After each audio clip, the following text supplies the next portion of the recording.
Welcome to the Slop Farm. Enjoy the video. Thinking about retirement? A Roth IRA could be your best friend. It's a special type of account where your money grows completely tax-free, and when you withdraw it in retirement, you pay absolutely no taxes. You contribute money that you've already paid taxes on, which is why those future withdrawals are entirely tax-free. This makes it a really powerful tool for long-term savings, particularly if you anticipate being in a higher tax bracket during your retirement years. Before diving in, let's check your eligibility.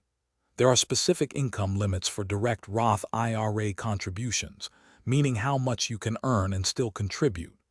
The IRS also sets annual contribution limits, which can change each year, and if you're 50 or older, you can even contribute a little extra. If your income exceeds these limits, don't worry. There's often a strategy called a backdoor Roth that might work for you, allowing you to still enjoy these great benefits. Ready to get started? Your very first step is selecting a reliable brokerage firm. This company will actually hold your Roth IRA account and your investments. When choosing, think about things like low fees, the variety of investment options they offer, and how good their customer support is. Many people find great success with well-known firms like Fidelity, Vanguard, or Charles Schwab, as they provide robust platforms that are usually quite easy to use. Once you've picked your brokerage, opening the account is pretty straightforward. You'll typically go to their website and fill out an online application.